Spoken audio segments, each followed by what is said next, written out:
अमज़ईता, अल्लाह के नबी फरमाते हैं कि तेरे माल की क्या हकीकत है, या तो तूने पहन करके पुराना कर दिया, या तूने खा करके खत्म कर दिया, या तूने अल्लाह की राह में दान दे दिया, सदका कर दिया, खैरात कर दिया और आखिरत के लिए आगे बढ़ा दिया। यही तो तेरा माल है। और क्या तेरा माल है? जो तू छोड़ के जाता है वो तो दूसरों का हो जाता है, तेरा क्या है? तेरा क्या है?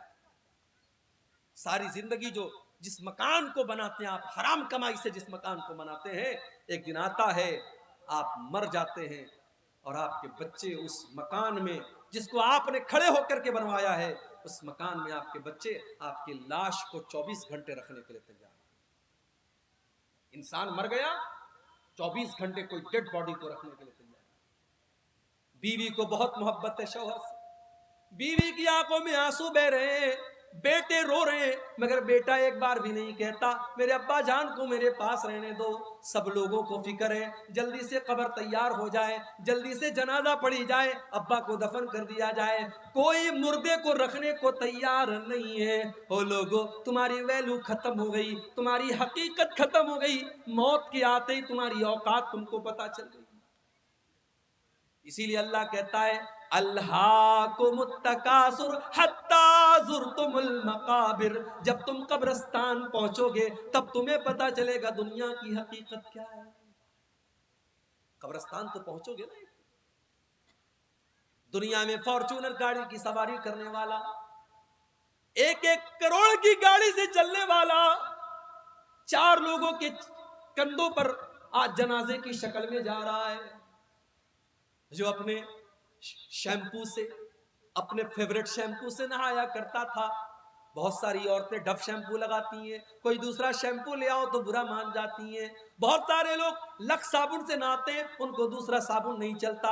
आज मर गया, आज कोई कहने वाला नहीं है ये तो डव साबुन से नहाया करता था, आज इसको साबुन क्यों नहीं लगा रहे हो। कोई ये कहने वाला नहीं है ये तो गर्म पानी से नहाया करता था, आज इसको ठंडे पानी से क्यों नहला रहे हो। कोई ये कहने वाला नहीं है इसको शैम्पू क्यों नहीं लगा रहे हो, ये तो शैम्पू लगाया करता था। इतना बेबस हो गया, इतना कमजोर हो गया, आज उसके बदन से कपड़े दूसरे उतार रहे हैं, आज उसको नंगा दूसरे लोग कर रहे हैं, आज उसके बदन पर दूसरे लोग पानी डाल रहे हैं। आज वो इस लायक भी नहीं है कि वो कुल्ली कर सके, वो नाक में पानी डाल सके, आज उसकी गंदगी को दूसरे लोग साफ कर रहे हैं। मर गया, घर वालों ने नहला दिया, अब कफन का नंबर आया। दुनिया में कपड़ा पहनता था तो दुकान पर जाकर के कहता था सबसे महंगा कपड़ा मुझे दिखाओ। 1000 रुपया मीटर वाला कपड़ा पहन करके वो निकलता था और अपने कपड़े का रोब झाड़ता था। आज मर गया तो मामूली कॉटन के कफन के कपड़े में, सूती कपड़े में उसको कफनाया जा रहा है। वो ये भी नहीं कहता है ओ लोगो मैं तो रेमंड का कपड़ा पहना करता था, मैं तो फला कंपनी का कपड़ा पहना करता था, मैं तो डेनिम की, मैं तो फला ब्रांड की जींस की पैंट पहना करता था। आज सारा ब्रांड हवा हो गया, आज सारी कंपनियां हवा हो गई, आज जिस कपड़े में कफनाया जाए वो कफनाया जा रहा है। कफना दिया गया, अब लोग आ रहे हैं उसको देखने के लिए। देख लो आखिरी दीदार है, अब इसको कोई देखने वाला नहीं होगा। आखिरी दीदार है, देख लो, अब ये मनो मिट्टी नीचे चला जाएगा, अब इसको कब्र में डाल दिया जाएगा। फिर तुम देखना भी चाहोगे तो फोटो के अंदर देख सकते हो, मोबाइल के अंदर देख सकते हो, तुम रियल में दोबारा इसको नहीं देख सकते। कफना दिया गया, जनाजा तैयार कर दिया गया, 4 लोगों ने चारपाई को उठाया, कब्रिस्तान लेके जाने लगे। कब्रिस्तान लेकर के पहुंचे, इमाम साहब ने खड़े होकर के जनाजे की नमाज पढ़ाई। जनाजे की नमाज में इमाम साहब ने सूरह फातिहा पढ़ी, दरूद शरीफ पढ़ा, जनाजा की दुआएं पढ़ी, मुर्दे की मगफरत की दुआ की। चौथी तकबीर के बाद सलाम फेरा, कब्र तैयार हो चुकी है, कब्र के पास लाया गया, कब्र में उतारा गया, मिट्टी दे दी गई। सारे लोगों ने मिट्टी दे करके अपने हाथ झाड़ लिए और हाथ के साथ साथ अपना पल्ला भी झाड़ लिया। ये बता दिया, बेटे ने अपने बाप को मिट्टी दे करके ये बता दिया, अब्बा जान मैं आपका बेटा हूं, आपने मुझे पढ़ाया लिखाया, मेरे लिए जमीन जायदाद बनाई, मेरे लिए क्या क्या किया, मगर आज इस कब्र के अंदर मैं आपके काम आने वाला नहीं हूं। इस कब्र के अंदर जब मुनकर नकीर आपसे सवाल करेंगे तो अब्बा जान मैं आपके कोई काम नहीं आऊंगा। बीवी, जिस बीवी के जेवरात के लिए इसने सूद और ब्याज का धंधा भी किया था, इसने हराम कारोबार भी किया था और अपनी बीवी के कान और नाक और हाथों को जेवरात से भर दिया था, आज वो बीवी बैठ करके रो रही है और एक बार भी अपने शौहर से ये नहीं कह रही है कि मैं आपकी कब्र में आपकी मदद करने आऊंगी। वो आंसू तो बहा रही है मगर आपकी कब्र में आपके कोई काम नहीं आ रही है। हो लोगों, अगर इंसान सिर्फ अपनी मौत के ऊपर गौर करे उसे समझ में आ जाएगा ये दुनिया कितनी बेवफा है। वमल हयातुद दुनिया इल्ला मताउल गुरूर, ये दुनिया तो बेवफा है, ये दुनिया तो धोखे का सामान है। इस दुनिया को कोई मतलब नहीं कि आपकी आरजू क्या थी, आपके सपने क्या थे। आजकल तो जवान मौतें हो रही, पहले ये था कि साहब आदमी 60 साल का हुआ 70 साल का हुआ तब मौत होती थी, अब तो मौत तो हमेशा अपने टाइम पर ही आती है। हमको लगता है कि 60 साल में आदमी मर गया, 50 साल की उम्र में आदमी मर गया, मौत तो अपने टाइम पर आई। इस वक्त जवान मौतें बहुत हो रही हैं, किसी को कैंसर हो गया, किसी को डेंगू हो गया, कोई एक्सीडेंट में मर गया। इलाहाबाद की सरजमीन हमारे यूपी के अंदर है, डॉक्टर मोहसिन नाम का एक नौजवान लड़का, हट्टा कट्टा खूबसूरत लड़का, 1 साल पहले मुझे जलसे में मिलता है, मैं मना करता हूं फिर भी मेरे साथ सेल्फी लेता है, अपना मोबाइल नंबर मुझे देता है, मुझसे कांटेक्ट में रहता है, कौम की खिदमत करने का जज्बा भी उसके अंदर है। 1 साल का पीरियड भी नहीं गुजरा, फेसबुक के ऊपर पोस्ट आती है डॉक्टर मोहसिन की, मुझे डेंगू हो गया है, मेरे हक में दुआ करें। 3 दिन के बाद मैसेज आता है डॉक्टर मोहसिन का इंतकाल हो गया, उसकी मगफरत की दुआ करें। डॉक्टर मोहसिन ने क्या सोचा होगा, मैं इस जवानी की आलम में, जबकि अभी तो मेरी शादी भी नहीं हुई, मेरे माँ बाप ने मेरी शादी का सपना देखा था, मेरा रिश्ता तय हुआ था, मैं किसी का दामाद बनने वाला था। क्या डॉक्टर मोहसिन ने यह सोचा था कि आज मैं मौत के घाट उतर जाऊंगा और शादी का दिन भी मैं नहीं देख पाऊंगा, मैं दुनिया से इसी हाल में चला जाऊंगा। मेरे नौजवान साथियों, ये मौत आपसे पूछ करके तो नहीं आएगी, इस मौत को इससे कोई मतलब नहीं कि आपके कौन कौन से सपने हैं और आपके कौन कौन से इरादे हैं, ये मौत आएगी और आपको आपके अपनों से जुदा कर दे। हमारे बड़े अच्छे दोस्त थे मौलाना अब्दुल रहमान साजिद सलफी, उत्तर प्रदेश के सिद्धार्थ नगर के रहने वाले, मुंबई में मस्जिद के इमाम हैं, तकरीर करने के लिए पूना जाते हैं, रात में तकरीर करके वापस लौट रहे हैं, टैक्सी के ऊपर सवार हैं, एक्सीडेंट हो जाता है, इंतकाल हो जाता है, खूबसूरत चेहरा लहूलुहान हो जाता है, जो देखता है उसकी आंखों में आंसू आ जाते हैं। लेकिन मेरे प्यारे भाइयों, मौत को कोई तरस नहीं आता, मौत को कोई रहम नहीं आता, मौत का फरिश्ता इसको उससे कोई मतलब नहीं कि आपका 1.5 साल का बच्चा आपका इंतजार कर रहा है, अभी आपकी नई नई शादी हुई है, अभी आपकी जवान बेवा आपका इंतजार कर रही होगी, आपके माँ बाप आपका इंतजार कर रहे हैं, अभी तो आपने मकान भी नहीं बनाया, अभी तो आपने जिंदगी में बहुत सारे सपने पूरे नहीं किए। मौत आएगी और आपके सारे सपनों को चकनाचूर कर देगी। अल्लाकुमुत्तकासुर हत्ता ज़ुरतुमुल मकाबिर, मेरे बंदो तुम कितना भागोगे, कितना भागोगे, तुम अल्लाह से भाग करके कहां जाओगे, हत्ता ज़ुरतुमुल मकाबिर, एक दिन तो तुमको कब्रिस्तान आना है। हम तो इतने बेरहम हो गए, हम तो कब्रिस्तान में भी बैठ करके मोबाइल पर गर्लफ्रेंड से बातें कर रहे हैं, हम तो इतने बेरहम हो गए कि कब्रिस्तान पर बैठ करके गीबत और चुगली हो रही है और कब्रिस्तान पे बैठ करके जुआ खेला जा रहा है और कब्रिस्तान में बैठ करके शराब पी जा रही है। हमें तो कब्रिस्तान में भी मौत याद नहीं आती।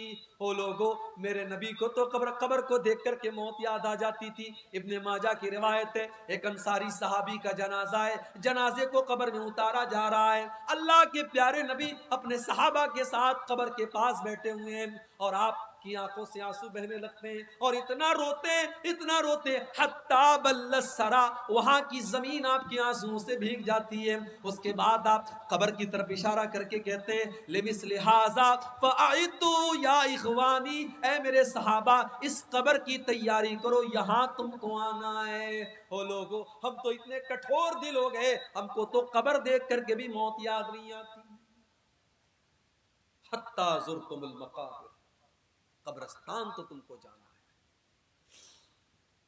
इंसान बहुत तरक्की कर गया, बड़े बड़े हॉस्पिटल खुल गए, कटिहार में, किशनगंज में, दिल्ली में, मुंबई में, मगर आज भी डॉक्टर के पास मौत का कोई इलाज नहीं है। एक टाइम ऐसा आता है, डॉक्टर कहता है साहब मरीज को ले जाओ, अब इसको दवा की नहीं, इसको दुआ की जरूरत है। एक ऐसा टाइम आता है, डॉक्टर भी अपने, पुलिस वाला भी अपने सर की टोपी उतार देता है और डॉक्टर भी अपने सर का रुमाल खोल देता है और कहता है अब इनके पास, मेरे पास इनका कोई इलाज नहीं, इनकी मौत का टाइम आ चुका है। इसीलिए अल्लाह कुरान में सूरह वाक़िया के अंदर फरमाता है कल्ला इदा बलगतिल हुल्कूम व अंतुम हीनइज़िन तंजुरून, मेरे बंदो जब मौत का टाइम आता है, जब रूह के निकलने का टाइम आता है, फलौला इदा बलगतिल हुल्कूम व अंतुम हीनइज़िन तंजुरून, तुम अपनी आंखों से देख रहे हो कि एक इंसान दुनिया से जा रहा है, उसकी मौत का टाइम करीब है। व नहनु अक़रबु इलैहि मिनकुम वलाकिन ला तुबसिरून, बीवी ये समझती है कि शौहर के सबसे करीब मैं बैठी हूँ, बेटा ये समझता है कि बाप के सबसे करीब मैं बैठा हूँ। अल्लाह कहता है कि तुमसे ज्यादा करीब तो हम हैं, उस मरने वाले से तुमसे ज्यादा करीब तो हम हैं, लेकिन तुमको नजर नहीं आता, हम तो उस मरने वाले के तुमसे भी ज्यादा करीब हैं। फलौला इन कुंतुम गैर मदीनीन तरजिऊनहा इन कुंतुम सादिकीन, अगर तुम्हें ये लगता है कि तुम्हारे ऊपर अल्लाह का पावर नहीं है, अल्लाह की ताकत नहीं है, तो जरा मरने वाले की रूह को वापस डाल करके दिखा दो, जरा मौत से उसको बचा करके दिखा दो। तुम नहीं दिखा सकते, मौत से बच नहीं सकते। और इसीलिए अल्लाह ने अपने नबियों को भी मौत के घाट उतारा, नबियों को भी मौत आई। सुलेमान अलैहिस्सलाम इतने बड़े नबी हैं, जिन्नात उनके कंट्रोल में है और जिन्नात उनके हुक्म से बैतुल मुकद्दस की तामीर कर रहे हैं। हजरत सुलेमान उनको डायरेक्शन दे रहे हैं और जिन्नात बैतुल मुकद्दस की तामीर कर रहे हैं। सुलेमान अलैहिस्सलाम लाठी के सहारे खड़े हैं और उनको डायरेक्शन दे रहे हैं, और उसी हाल में सुलेमान अलैहिस्सलाम को मौत आ गई। लाठी पर टेक लगा करके खड़े थे, मौत आ गई, इंतकाल हो गया सुलेमान अलैहिस्सलाम। आंखें खुली है, जिन्नात ये समझ रहे हैं कि सुलेमान अलैहिस्सलाम देख रहे हैं, वो फटाफट अपना काम कर रहे हैं। कुरान करीम में अल्लाह ने फरमाया फलम्मा क़दैना अलैहिल मौता मा दल्लहुम अला मौतिही इल्ला दाब्बतुल अर्दि ताकुलु मिन साता, जब सुलेमान की मौत का फैसला हमने कर दिया तो जिन्नात को उनकी मौत के बारे में पता भी नहीं चला। वो तो उनकी लाठी को जब घुन के कीड़े ने खा लिया और लाठी कट करके गिर गई और सुलेमान अलैहिस्सलाम की डेड बॉडी जमीन पर आ गई। तब जिन्नात को पता चला कि उनको गैब के बारे में पता नहीं, उनको पता नहीं कि सुलेमान को मौत कब आई। सुलेमान अलैहिस्सलाम को भी मौत आई। और नबियों के सरदार और हमारी और आपके प्यारे नबी और आखिरी नबी जनाब मोहम्मद रसूलुल्लाह सल्लल्लाहु अलैहि वसल्लम को भी मौत आई। रबीउल अव्वल की 12 तारीख थी, सोमवार का दिन था। अल्लाह के नबी कई दिन से बीमार चल रहे थे।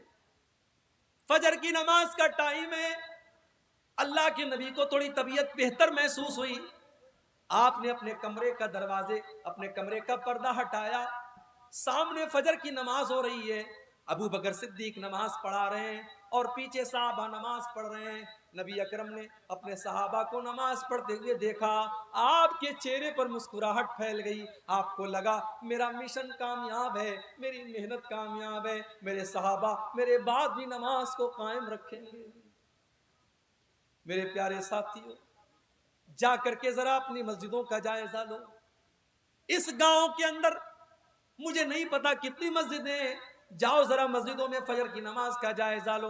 अगर ये बेचारे 70 साल वाले 60 साल वाले ये डंडा लेकर के चलने वाले बूढ़े अगर मस्जिद में जाना बंद कर दें तो शायद फजर की नमाज में ताला लग जाए मस्जिदों में और फजर की नमाज में कोई मस्जिद को खोलने वाला ना हो।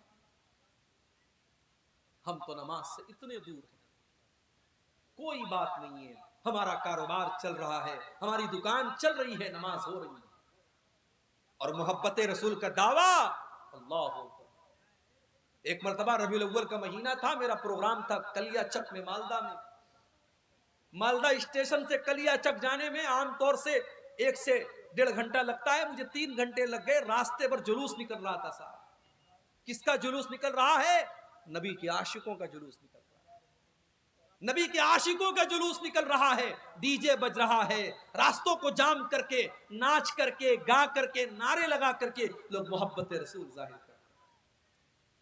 जिसको नबी से मोहब्बत होगी वो जुलूस नहीं निकालेगा, वो नाच गाना नहीं करेगा, वो डीजे नहीं बजाएगा, वो म्यूजिक नहीं बजाएगा।